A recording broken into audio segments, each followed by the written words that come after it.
Bob vous dit toute la vérité sur Ado 97.8 à Paris, 93.1 à Toulouse et sur adofm.fr. Oui, et parlez-en autour de vous, plus on est de fous, plus on rit. Et je sais que vous êtes nombreux à nous rejoindre chaque soir. On vous en a parlé à la machine à café dans la cour du lycée, je sais pas, au troquet. Eh bien, n'hésitez pas à en parler et continuez à le faire. Vous pouvez également tweeter et commenter l'émission sur @toute la vérité ou @bobvérité, vous avez le choix. Vous pouvez également commenter tout cela sur la page Facebook d'Ado. On va parler des extraterrestres avec Denis Dorion. Bonsoir Denis. Bonsoir Bob, bonsoir à tous les auditeurs. Comment ça va ? Ça va très bien ma foi. Bon, alors on va se faire une petite heure sur les extraterrestres, bien sûr, parce que vous les avez rencontrés. Et alors c'est assez marrant votre comment vous les avez rencontrés, c'est ça aussi, c'est le process qui est assez intéressant. Donc on va y revenir. Malheureusement, on est obligé de marquer une petite pause pour aller remplir le frigidaire. Et on se retrouve dans une poignée de secondes avec Denis Dorion pour évoquer ces extraterrestres. Restez donc ici, c'est Ado, c'est toute la vérité. OVNI, sorcellerie, secret d'État, exorcisme. Bob vous dit toute la vérité. Tous les soirs, de 21h à minuit sur Ado. 21h minuit sur Ado. Bob vous dit toute la vérité. Lorsque l'on évoque les phénomènes paranormaux, on ne peut pas ignorer le phénomène OVNI. Mais qui dit OVNI dit extraterrestre. Qui sont-ils vraiment ? À quoi ressemblent-ils ? Pourquoi viennent-ils nous rendre visite ? Des questions que je vais poser à mon nouvel invité, car lui, il les a vues. Il s'agit de Denis Dorion. Alors Denis, moi, la première question que j'ai envie de vous poser déjà, c'est quand la première fois avez-vous vu un objet volant non identifié? Et par la suite, quand avez-vous vu, bien sûr, pour la première fois des extraterrestres? Alors, l'apparition d'OVNI, la première fois, c'était quand? Alors, l'apparition d'OVNI, la première fois, véritablement, c'était aux alentours de l'année 2000. On va dire, il y a à peu près une douzaine d'années. Et ça s'est passé donc dans une région, dans un lieu qui est pas très loin de chez moi, dans les Alpes-Maritimes. Ça s'appelle le Col de Vence. D'accord. Le Col de Vence, il faut savoir que c'est quand même un lieu où l'activité, on va dire, le passage d'OVNI est absolument hors norme. Ah bon? Oui, absolument hors norme. C'est un lieu qu'on pourrait un peu comparer au Mont Bulgarache. Ah oui, dans les Pyrénées? Dans les Pyrénées, mais qui est pour moi, d'après ce que j'ai pu voir, en faisant des petites comparaisons, qui est beaucoup plus riche en activités ufologiques et en activités de tout ordre. Et on sait pourquoi cet endroit est un passage obligé presque pour les ovnis? Alors, personnellement, moi, l'hypothèse que je formule et auquel j'adhère le plus, c'est que je pense que c'est un vortex. Ah, c'est un trou noir quoi en fait, c'est un passage. Pas un trou noir parce que sinon on serait plus là. Ouais, enfin c'est un passage. Un vortex, c'est un passage, c'est ça. C'est voilà, pour passer d'une dimension à une autre. Voilà, d'autres dimensions, d'autres mondes. D'accord. Et donc il y a même, parce que ça on a pu le constater, parce que je suis pas le seul à avoir constaté, plusieurs personnes qui montent là-haut maintenant. C'est un lieu vraiment où il y a même des personnes qui viennent du Japon, d'Australie, des États-Unis pour enquêter sur le Col de Vence. Et on a pu constater vraiment de nombreuses apparitions d'OVNI en plein jour et de nuit aussi, effectivement. Alors, est-ce qu'aujourd'hui, à l'heure actuelle, il y a encore quelques apparitions est-ce que cette année, il y en a eu? Est-ce que dans les 5 dernières années, il y en a eu? Alors, ce qui se passe là-haut, parce que c'est vraiment pas du tout conventionnel, le Col de Vence, ce qui se passe, c'est qu'il y a des apparitions, ce qu'on appelle du visuel, c'est-à-dire qu'on voit à l'œil nu.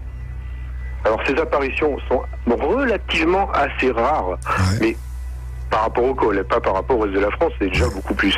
Mais par contre, ce qui se passe, c'est qu'on prend des photos au hasard, et sur les photos, maintenant c'est au numérique, on a des apparitions d'OVNI. Alors, vous nous avez envoyé des photos, on va en poster une sur la page Facebook Bob vous dit la vérité, ou sur celle d'Ado d'ailleurs. C'est le zoom sur un OVNI en forme de secoupe volante. Alors, c'était la photo que vous nous avez envoyée, qu'on va poster. Là encore, c'est une photo comme ça prise au hasard, et en zoomant, vous avez en fait vu cet objet. Alors oui, alors ça c'est une équipe de copains qui monte au Col de Vence depuis 20 ans, même 30 ans, qui ont fait, je crois que c'était cette année, qui l'ont fait, et ils l'ont pris, ils l'ont pris au hasard, ils n'ont même pas vu l'objet, c'est ça qui est incroyable au Col de Vence, c'est qu'on mitraille, de photos, et on a les résultats de suite, et on voit, pas tout le temps évidemment, et on voit assez fréquemment des genres de photos comme comme ça, c'est-à-dire des soucoupes volantes. Ouais. On peut carrément dire une soucoupe volante. Hein. Et alors des fois, c'est aussi ce qu'on appelle des orbes, mais des orbes d'une qualité autrement plus claire et nette que ce qu'on prend généralement. Habituellement, parce que là, elles sont vraiment lumineuses et elles sont prises des fois sans flash et des fois, elles sont prises en plein jour. Ah. Mais Denis, moi, il y a quelque chose qui est assez intéressant dans ce que vous dites. Ouais. Col de Vence, donc Provence, il y a quand même une base militaire, il y a l'armée de l'air pas loin quand même. Est-ce qu'il n'y a pas de souci avec l'armée de l'air du côté des ovnis?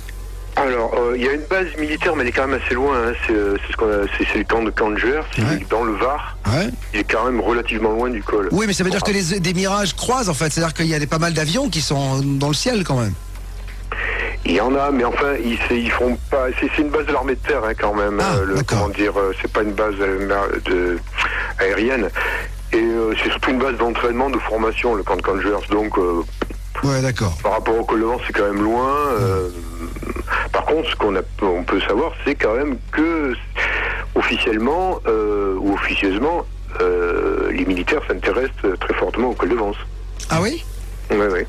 Est-ce qu'ils envoient des équipes régulièrement sur les lieux pour voir un petit peu ce qui se passe? Est-ce qu'ils prennent des photos régulièrement? Alors, ils ont enquêté déjà, il y a quelques années, ils avaient enquêté sur l'apparition d'une trace au sol. Ouais. Ils font, vous savez, l'armée, c'est l'armée, les gendarmes, c'est les gendarmes, et ça reste toujours secret. Ouais. D'accord. Mais on sait quand même que c'est connu. Ils connaissent un peu ce genre de phénomène. De toute façon, tout ce qui est en lien avec l'ufologie ou les ovnis, les militaires ou l'État même s'y intéressent. Hein. Ouais. Ça, ils nous diront le contraire officiellement, mais officieusement, ils s'y intéressent au plus haut point. Ah bah, cela dit, ils ont un petit peu raison quand même de s'y intéresser parce qu'il y a quand même des objets volants non identifiés qui violent l'espace aérien français. Hein, quand même.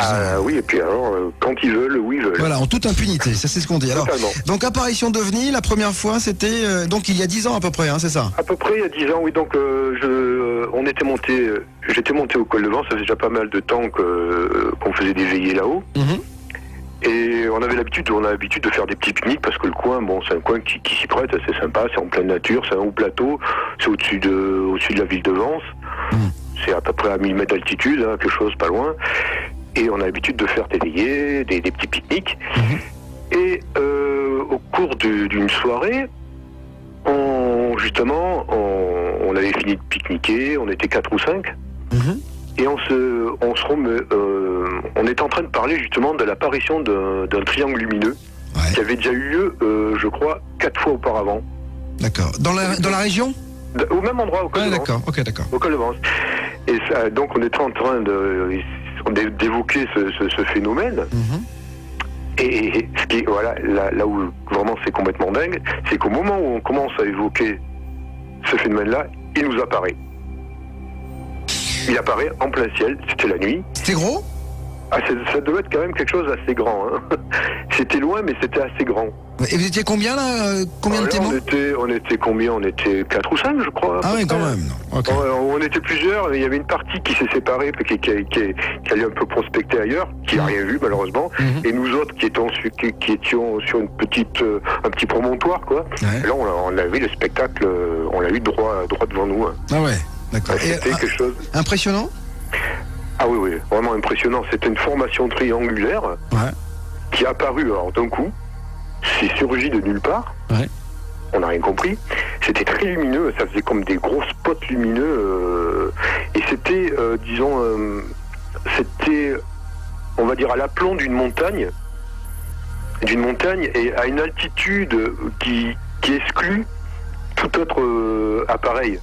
Aérien, ça peut pas être ni un avion, ni un satellite, ni un hélicoptère. De toute façon, ça n'avait absolument pas du tout l'apparence d'un objet conventionnel. Est-ce que ça faisait du bruit? Alors, c'était totalement silencieux. Ouais, c'est pour ça que ça peut pas être un appareil non plus, parce qu'aujourd'hui, quel que soit l'appareil qui vole, ça fait quand même un peu de bruit. On les entendrait. Hein. Et c'était fixe, ça ne bougeait pas. Ah, ça faisait donc du surplace. Ça faisait du surplace. Alors, c'est resté un moment sur place comme ça. Et ça vous a observé? Est-ce que vous sentiez que vous étiez observé ou pas du tout? Je vais vous expliquer à la fin. Oh là là. Parce qu'après on part, c'est autre chose. Hein. Donc on voit cet objet fixe et il commence à se mettre en mouvement. Ouais. Alors il va s'élever de quelques degrés quoi, en altitude. Et il va basculer sur lui-même Il va faire un arc de cercle, quoi, en gros. Hein, et en basculant, donc on voyait clairement les 3 faisceaux lumineux, quoi, les 3 points lumineux pivoter sur lui-même. D'accord. Et il était, il était à la, je sais pas comment dire, à la verticale. Ouais. C'est comme, il était droit, quoi. C'était pas un objet qui était comme un avion, il était droit. On le voyait de face. Ouais, c'est ça. En fait, c'était comme si c'était un truc, tout droit, en fait, en l'air, mais tout droit, quoi, en fait. Voilà. Avec le nez vers le ciel, quoi, c'est ça. Ouais, comme c'est des triangles, le nez, on sait pas lequel c'est. Ouais, non, mais il y en a bien un qui était en pointe, le plus en pointe, qui était vers le ciel. En pyramide, quoi, c'est ça. Voilà, c'est ça. En pyramide. Et donc, il s'est levé, il a fait un arc de cercle, il a tout en pivotant, et d'un coup, paf, il s'est éteint, il a disparu. Ça, c'est ce qu'on dit souvent hein, quand les témoins sont face à de telles apparitions, c'est que ce qui est hallucinant, c'est le manque de bruit, le manque d'air déplacé par l'objet, parce que je peux vous dire qu'un objet si proche de nous, vous prenez un réacteur à 100 mètres dans la gueule, c'est-à-dire que plus que vous envolez, c'est-à-dire que vous êtes bien, ça fait barbecue quand même. Voilà. Et là, ça fait pas de bruit, rien du tout, et ça disparaît. Entièrement silencieux. Par contre, ça a été suivi quasiment instantanément d'une chute de pierre, carrément à notre proximité, à côté de nous. Alors, Denis, on va continuer petit à petit ce récit jusqu'à 23h, vous êtes avec nous. J'aimerais également vous faire écouter des témoignages qui correspondent un petit peu à votre expérience. Écoutez le colonel de l'US Air Force, Charles Halt. Lui aussi, il a vu un ovni, écoutez ce que ça donnait. Je sais ce qu'on a vu, mais je ne sais pas ce que c'était. Ce que je soupçonne personnellement, c'est qu'il s'agissait d'un vaisseau endommagé ou d'une sorte de véhicule de reconnaissance venu observer nos activités dans la région. Ça, c'est quand même assez fou, Denis, c'est un peu ce que vous disiez, c'est-à-dire qu'en fait, on ne sait pas ce que c'est. Le plus difficile, c'est de dire, je suis en train de voir quelque chose, mais je ne sais pas ce que c'est. On ne sait pas. Là, à ce moment-là, on est spectateur d'un phénomène comme ça, mais qui est, pour nous, qui était interactif avec nous. C'est-à-dire qu'en fait, c'est-à-dire que vous aviez l'impression que ça communiquait, ça voulait communiquer ? Mais oui, parce que justement, quand ce phénomène s'est terminé, on a reçu, c'est un phénomène qui se passe aussi au col de Lens, qui est récurrent, des jets de pierre. D'accord. Des genres de phénomènes de poltergeist. D'accord. Alors ça voudrait dire quoi ? On s'est aperçu, des fois, pas tout le temps, mais que, par exemple, on recevait avant qu'il se passe une apparition, ou avant que ce phénomène se manifeste, on recevait des pierres, des jets de pierre qui tombent ou sur la voiture ou à proximité de nous. Mais venus de nulle part ? Venus de nulle part. Ce sont des pierres qui se matérialisent à... Moi, je les ai vues, j'en ai reçu, des brouettes. Ma pauvre voiture, je la plains encore. Et c'est des pierres qui... Moi, ce que j'ai vu, qui se matérialisent à peu près à 2-3 mètres au-dessus de nous et qui nous tombent dessus. D'accord. Par terre. D'accord. Mais de manière, une fois de plus, pas du tout conventionnelle. C'est-à-dire, quand vous jetez une pierre par terre, elle va rouler. Là, elle se plaque. Ah, d'accord. Parce qu'elle est lourde, peut-être. À la route. Elle est lourde ? Non, ça peut être des petits cailloux. Ça peut être des tout petits cailloux, comme ça peut être des grosses pierres, des gros blocs. D'accord. C'est toutes les tailles, même des blocs énormes. Alors, ça c'est donc vous avez reçu ce jet de pierre une fois que le phénomène, en fait, il était plus là. Enfin, il a lancé le départ. Parfois c'était avant que le phénomène apparaisse. Sinon, parfois c'est après. Et parfois c'est après. C'est comme pour dire coucou, c'était nous. D'accord. Alors nous, on va se retrouver après la musique, Denis, que Mathieu va nous annoncer, car je vous le rappelle, vous écoutez Ado, toute la vérité, bien sûr tous les soirs, une vérité que je vous dis sur les phénomènes paranormaux auxquels vous êtes peut-être confrontés. D'ailleurs, si c'est le cas, n'hésitez pas à me laisser vos témoignages. C'est ce qu'avait fait Denis, d'ailleurs, sur bob@adofm.fr ou sur la page Facebook, où vous pouvez me les laisser également au 3628 en disant Ado. 22h30, qu'est-ce qu'on écoute, mon Mathieu ? On va écouter Laza Morgan et Kenza Farah sur Ado, 97.8 à Paris, 93.1 Toulouse, One by One. Tout ce que vous avez toujours voulu savoir sur les secrets d'État, les ovnis, les envoûtements, la réincarnation. Bob vous dit toute la vérité sur Ado. Du lundi au vendredi, 21h minuit. Ouais.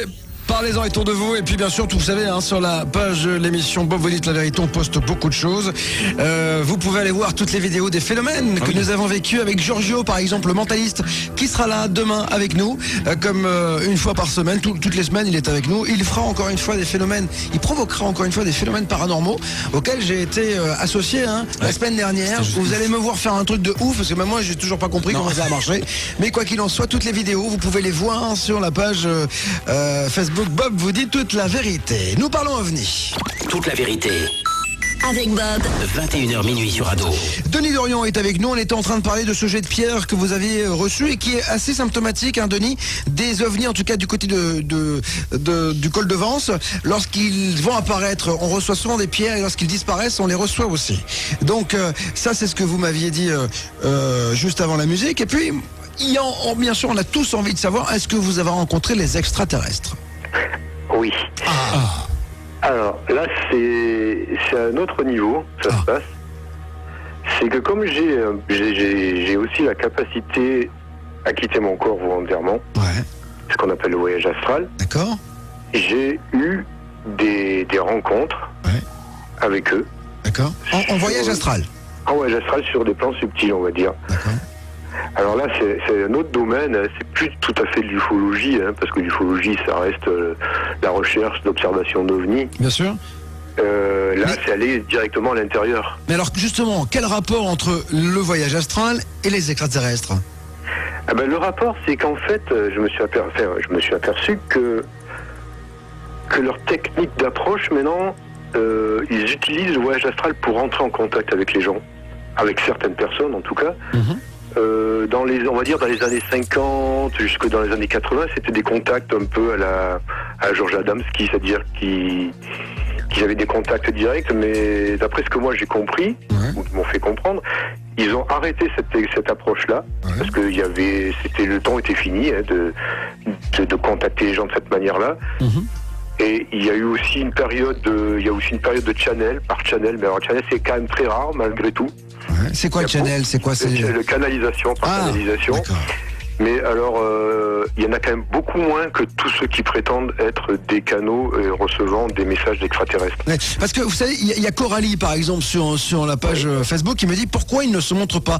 Alors c'est vrai qu'on a peut-être avez-vous dialogué avec eux et est-ce que moi le premier truc si je vois un extraterrestre et j'ai la chance d'être en contact avec lui, je dis mais pourquoi vous venez pas plus sur la Terre? Pourquoi on tape pas le carton quoi? Mais tout simplement parce que l'humanité n'est pas encore prête à les recevoir. Oui, mais on sera jamais prêt parce qu'ils sont toujours en avance sur nous. Si, bientôt. Bientôt.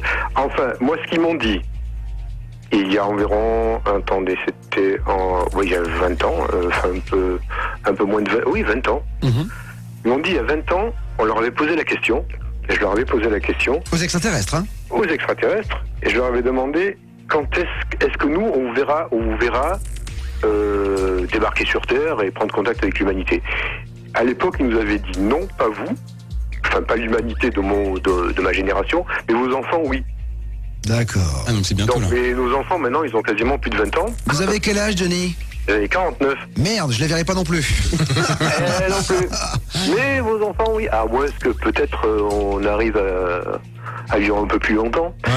Mais ils m'ont dit ça, ils m'ont dit ça il y a 20 ans. Mais c'est possible que ça ait encore changé parce que tout évolue avec eux. Oui, alors est-ce qu'en fait ils attendent qu'on ait un certain niveau de connaissance peut-être pour pouvoir rentrer en contact avec nous, c'est ça? Alors c'est pas tout à fait un niveau de connaissance, c'est surtout au niveau de conscience. Alors justement, vous allez nous parler de tout ça dans une poignée de secondes, nous dire ce qu'il va falloir que l'on fasse et que l'on devienne pour que les extraterrestres finalement se montrent et rentrent en contact avec nous, pauvres terriens ici-bas. Denis Dorion est là pour nous parler de ces extraterrestres qu'il a rencontrés et je voudrais avoir 2 secondes pour vous signaler le petit message de Claude qui me dit: Denis, puisqu'on est voisins, apparemment il habite dans le sud lui aussi, il faudra un jour qu'on aille faire un tour ensemble car je reste toujours impressionné par ce que j'ai vu à l'aéroport de Tunis, car Claude lui aussi avait vu un ovni. Il m'avait envoyé la photo d'ailleurs il l'avait au-dessus de l'aéroport de Tunis. En tout cas voilà, le message est passé. Continuez à dialoguer sur la page Facebook d'Ado, c'est toute la vérité, c'est jusqu'à minuit.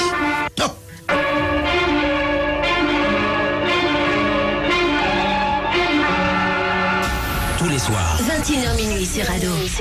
Bob vous dit toute la vérité. Et il est question d'OVNI avec Denis Dorion. Alors, la question, Denis, que je vous ai posée il y a quelques instants, juste avant la pause, c'est est-ce que vous étiez rentré en contact avec les extraterrestres? La réponse a été positive. Sauf que vous êtes l'un des rares à avoir pu communiquer avec eux. Et il semblerait qu'il vous ait dit que pour il se montre véritablement aux yeux du monde, hein, en toute impunité et en toute tranquillité, sans que nous on ait peur, il faille que l'on évolue un petit peu. Hein. Mais dans quelle évolution pour que tout le monde puisse les voir? Mais disons que ce qu'ils attendent de quelque part de nous, c'est surtout une ouverture du cœur, une ouverture de conscience et du cœur. Quand on aura atteint, quand une partie de l'humanité, pas forcément la majorité, mais une bonne partie de l'humanité aura atteint cette ouverture-là. Oui, mais c'est pas, Denis, sincèrement, oui. C'est pas gagné, hein. Vu la tournure que prennent les choses, c'est le bordel partout. Les gens se tapent sur la gueule aux quatre coins du monde. La société est en faillite. J'ai l'impression qu'avant qu'il y ait une ouverture d'esprit et de cœur, surtout, c'est pas facile, hein. Mais ça va aller très vite. Ah bon? Parce qu'il faut pas. Ils sont parfaitement conscients des événements qui se passent et de l'évolution, de l'effondrement même de notre système actuel. Quand on parle des événements de 2012, bon, c'est pas la fin du monde. Tout le monde, maintenant, on commence à comprendre que c'est la fin d'un monde qui va vers un monde entièrement nouveau. D'accord. Et ils sont dans ce créneau-là. C'est un créneau, c'est un monde beaucoup plus spirituel qui va naître d'ici les années à venir. Ça peut aller très vite. Hein. Est-ce que Denis, est-ce qu'ils vont nous aider à prendre un peu conscience de tout ça? Parce que je regardais les infos à midi. Venise est les pieds dans l'eau. New York est ravagé. Non, mais là carrément. C'est-à-dire qu'en fait, c'était la flotte est montée. Donc encore une fois, alors ça arrive souvent à Venise, mais là c'était pas le moment. En tout cas, il y a New Jersey là, c'est complètement rasé. Haïti, pareil. Bon, le samedi, il y a tout. C'est-à-dire qu'on a la sensation comme il neige. Je regardais des gens faire du ski au Sept-Loges. Là, c'était en octobre, les mecs font du ski. Enfin, c'est juste n'importe quoi. C'est-à-dire qu'on est en train de partir en vrille totale. Donc on prend pas soin de notre planète. On se demande si justement on n'aurait peut-être pas besoin d'un coup de pouce de gens plus ouverts, peut-être en tout cas plus sages que le sont les terriens. Alors, ce qui se passe aussi par rapport à ce que vous voulez dire, c'est qu'ils nous aident. Ils nous aident, mais ils nous feront pas le travail à notre place. Ça, faut pas rêver, c'est pas les sauveurs. Finalement, c'est un peu comme Dieu, hein, finalement, c'est le libre arbitre, quoi. Complètement, c'est à nous à faire notre propre cheminement et à grandir, et ils peuvent pas nous forcer. Par contre, ils nous aident, ils ont leur propre, ils nous envoient quand même certaines énergies qui nous aident à passer, à prendre conscience, ils nous donnent des petits coups de pouce, mais on s'en rend pas compte. Ça se passe là. C'est spirituel, en fait. Voilà. Ça se passe à ce niveau-là. Et alors, qu'est-ce qu'ils vous ont dit? Vous les avez déjà physiquement? Est-ce qu'on peut mettre une image sur les extraterrestres? Disons qu'il y a tellement qui nous visitent et qui nous aident. Entre autres, moi je vais parler uniquement de ceux qui nous aident, pas de ceux qui nous mettent des bâtons dans les roues. Hein. Ils ont donc des apparences complètement.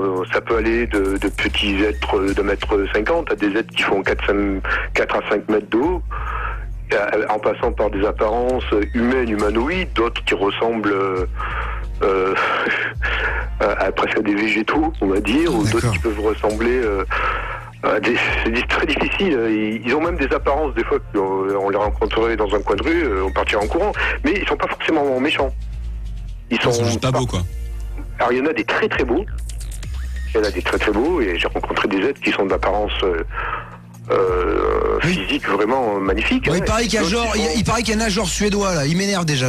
Oui, les grands blancs là. Là, les grands blancs ils m'énervent là. Les grands blancs avec les yeux bleus ils m'énervent ceux-là. Donc voilà. Ceux-là, déjà, j'ai déjà suffisamment de concurrence ici. Si en plus elle arrive d'ailleurs, ça déchire. Oui, mais attends, il faut penser aussi que leurs compagnes sont pas mal aussi. Ça peut. On sait jamais. Oui. Faut voir dans les deux sens. Donc non, mais ils sont très sympas. Ceux-là, c'est vraiment les plus cool et ceux qui sont vraiment les plus en rapport pour nous aider. Mais il y en a d'autres qui ont aussi des apparences complètement, on va dire, à la limite, je veux pas être méchant, mais un peu grotesques, mais qui sont d'une bonté incroyable. Hein. Mais c'est-à-dire qu'en fait, on a la sensation que ce qu'on voit dans Men in Black, c'est un peu ça, quoi. Ouais, c'est un peu ça. D'accord. Un peu. Il y en a qui ont une forme plutôt proche de la nôtre et il y a aussi des monstres, en fait, c'est ça. Oui, des monstres à nos yeux. Oui, c'est ça, bah oui, voilà, fatalement, pour d'accord. nous, voilà, quoi, tout est relatif. Hein, Est-ce qu'ils sont tous sympas ou il y en a des agressifs? Alors, il y a un peu de tout, mais il y en a beaucoup. Les 3/4 sont, on va dire, sympas, mais il y en a une petite partie qui n'ont pas tout à fait des bonnes intentions à notre égard, quoi. Ah. C'est certain. Il y en a qui aiment, voilà, ce qu'on appelle les petits gris, les reptiliens ou ces êtres-là. Bon, Il paraît qu'il y en a qui mangent les enfants. Qui mangent les enfants. Oui, on a eu un témoignage ici. Il y a, pour la personne que l'on avait en fait ici, il y avait 27 races d'extraterrestres et il y en avait une qui mangeait les enfants. Non, ils mangent pas les enfants. En tout cas, moi, à ma connaissance, j'en ai jamais vu qui mangeaient les enfants. Même les petits reptiliens ou petits gris, vraiment on va dire ceux qui sont un peu négatifs en notre rencontre, ne mangent pas les enfants. Hein. Ah, ils mangent quoi? Ils mangent quoi du coup? Ah mais ils mangent, disons qu'ils ont déjà un problème Digestif, immunitaire, donc digestif entre autres. D'accord. Donc ce qu'ils mangent, ça je sais pas trop. En fait, je leur ai jamais demandé ce qu'ils mangeaient, mais ils mangeront pas des enfants, vous inquiétez pas. Bon, ben tant mieux.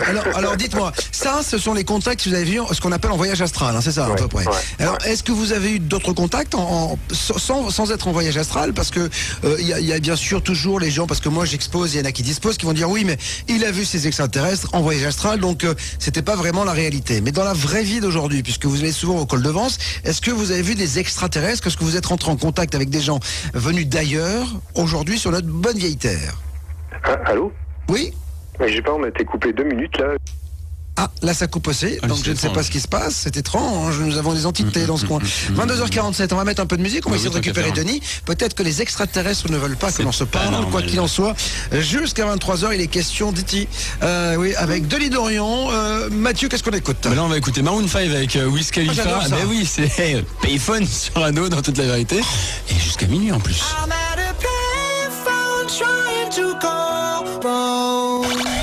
OVNI, sorcellerie, secret d'État, exorcisme. Bob vous dit toute la vérité. Tous les soirs, de 21h à minuit sur Ado. Et parlez-en autour de vous, car je suis le seul tous les soirs à vous offrir toute la vérité. On dit ici tout haut ce que beaucoup pensent tout bas. Et nous avons une discussion passionnante avec Denis Dorion pour, bien sûr, sa rencontre avec les extraterrestres. Denis, on a été coupé, alors peut-être est-ce une force divine? En tout cas, on ne sait pas, puisqu'on dit qu'il y a pas mal d'entités dans le studio, donc je ne sais pas ce qui se fait, ce qui est de mon ressort et ce qui ne l'est plus. Mais quoi qu'il en soit, donc, je vous disais, vous avez été donc en contact avec eux grâce à un voyage astral, mais est-ce que sur Terre, notre bonne vieille Terre, vous avez eu contact avec eux? Oui, aussi. Alors, et ça s'est passé dans quelles conditions et comment c'était? Alors, ça s'est passé... j'étais bien jeune à l'époque, j'avais une vingtaine d'années. Et ça s'est passé au travers d'une copine que j'ai. Bon, donc, et en fait, cette copine s'est fait un jour, mais alors là, c'est pas du canalisation, je veux dire que c'est plus loin que la canalisation. Hein. Elle s'est littéralement fait incorporer par... c'est-à-dire que par une entité extraterrestre. Ah bon, c'est-à-dire qu'en fait, un E.T. a pris possession de son corps. Une E.T., parce qu'en fait, c'était une femme extraterrestre, quoi. Une lesbienne. Oui, qui a pris son apparence. Et bon, ça c'est, je le raccourcis un peu, mais c'était quand même, disons que ma copine, je la connais très bien. Ouais. Il n'est jamais arrivé ça. Elle a, toute son apparence physique a changé, sa voix a changé, ses expressions ont changé, son regard, c'était un regard... quand j'ai vu ça la première fois, j'ai failli partir en courant. Ouais. Parce que je comprenais pas ce qui se passait. Mais c'est pas du tout quelque chose ni de démoniaque ou ni de autre chose. C'était vraiment... Et alors, pourquoi cette personne, cette entité extraterrestre a pris possession du corps de votre ami? Pour nous transmettre des messages. D'accord. Et quels étaient ces messages? Ah bon, à l'époque, c'était surtout une préparation, parce qu'elle nous a enseigné des méthodes pour entrer, pour approcher sa dimension à elle. D'accord. C'était assez technique. Je veux dire, c'est des exercices qu'on devait faire. Et effectivement, quand on appliquait avec elle ces exercices, on avait l'impression, enfin, plus que l'impression, de changer d'espace-temps quelque part. D'accord. L'endroit où on se trouvait était complètement différent de l'apparence qu'il a en temps normal. Et donc on a accédé à plein de choses. Bon, évidemment, on était jeunes, on posait des questions un peu naïves, un peu bêtes, quoi. Mais c'était en vue, en préparation d'autres événements. Alors ça, c'était donc votre première rencontre avec les extraterrestres. Mais alors, après, par la suite, vous en avez fait plusieurs. Moi, ce que j'ai envie de savoir, et j'imagine que les gens qui nous écoutent aussi, est-ce que, par exemple, est-ce qu'il y a des religions? Comment sont les climats sur les différentes planètes? Est-ce qu'il y a différents pays? Est-ce qu'on peut s'accoupler avec un extraterrestre aujourd'hui? Est-ce que certaines personnes comme vous, qui les ont rencontrés, l'ont fait? Est-ce qu'ils écoutent de la musique? Est-ce qu'il y a une pipolisation? On ne sait pas. Est-ce qu'il y a des stars? Est-ce que... Ouais, des stars, non. Non, mais vous savez, on imagine, nous, une vie, en fait, un peu comme la nôtre, alors bien que... Non, mais c'est complètement différent. Et c'est ça, on a envie de savoir, justement, est-ce qu'il y a différents pays, différentes nationalités, tout ça? Alors, chaque planète a une race unique. Ah. C'est pas comme sur Terre où on a les blancs, les blacks, les chinois, les rouges, on est multirace en fait quelque part. Ouais, mais c'est ça qui est bien aussi, Denis, parce que c'est ça qui est fabuleux. Bah ouais. Parce que si c'est unique race, une seule race, c'est chiant un peu quand même. Ils sont tous pareils, quoi, en fait. Ah, ils sont tous pareils. Oh, ils nous admirent, justement. Ils trouvent que la Terre est une richesse à venir. Hein, peut-être pour ça qu'ils viennent nous voir aussi. Ah oui, pour nous aider à passer et accéder à leur niveau de... D'accord. De dimension, parce que la Terre est en train de changer de dimension. Hein. Le phénomène de l'Inus, c'est ça, c'est une éthérisation de la Terre. D'accord. C'est de la physique quantique, en cherchant un peu, on peut comprendre le phénomène. Ouais. C'est ce qui va nous rapprocher de eux. D'accord. Parce qu'eux sont sur un autre plan, on va dire, vibratoire. Donc il n'y a pas de religion chez eux?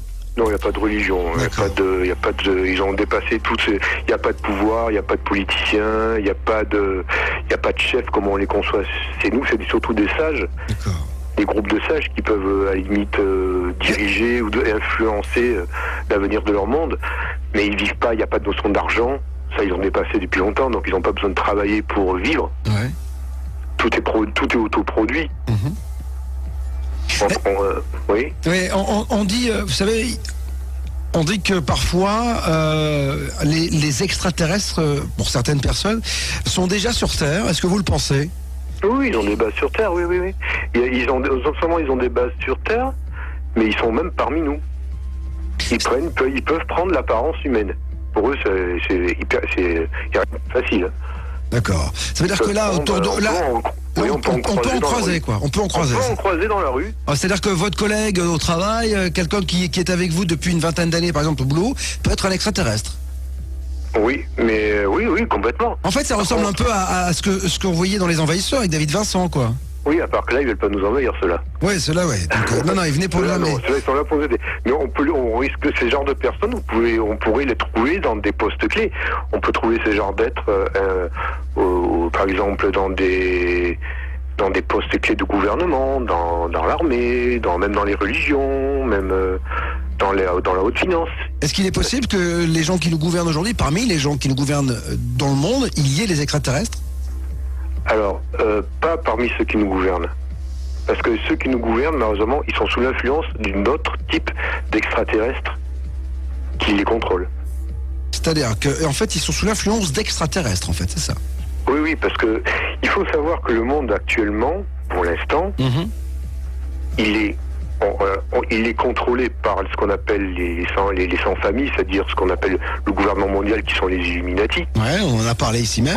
On en a déjà parlé. Mais peut-être que ce qu'on ignore encore un peu, c'est qu'au-dessus des Illuminati, il y a une race extraterrestre qui a le contrôle total de tout sur Terre. D'accord. Pour l'instant, ils dominent. C'est pour ça que c'est un peu le bordel un peu partout. Hein. Ouais. Ils contrôlent les médias, ils contrôlent tout. Ils ont des moyens technologiques et même psychiques pour contrôler les gouvernements quelque part. Ouais. Ils peuvent coller des implants, ce qu'on appelle des implants éthériques. Ils peuvent faire ce qu'ils veulent. Pour l'instant, parce qu'il y a quand même une opposition. Il y a quand même d'autres extraterrestres qui sont eux aussi incarnés, qui peuvent prendre l'apparence humaine et qui un peu s'opposent certaines fois à leur action. Sinon, on serait déjà un peu peut-être... Mais il ne faut pas avoir peur de ceux-là. Hein, oui, parce qu'on a quand même la sensation qu'ils sont derrière nous, planqués, prêts à nous manipuler dans tous les sens. Et quand on voit la manipulation, moi, j'aime pas bien. Hein, donc, Ils manipulent, mais ils manipulent conjointement avec certains... dirigeants. Certains dirigeants, oui, comme ce qu'on appelle le gouvernement mondial ou les Illuminati. Eux, ils sont en relation avec ce type d'extraterrestres. Ils ont refusé le contact avec les bons. il y a dans les années 50, pour passer des accords avec les mauvais. Faut faire, hein. Mais bon, mais seulement maintenant ils sont en train de se rendre compte que quand même les accords plus ou moins qu'ils ont pu passer avec, ils tiennent plus la route, quoi. Hein. Donc ils sont un peu les gouvernements, là, enfin certains, c'est pas tout à fait les gouvernements, parce que les gouvernements c'est que un peu des marionnettes dans tout ça. Hein. Ouais. C'est ceux qui sont derrière les gouvernements qui ce qu'on appelle le nouvel ordre mondial, c'est ça? Voilà, le gouvernement mondial qui est en place déjà depuis pas mal de temps, quoi. D'accord.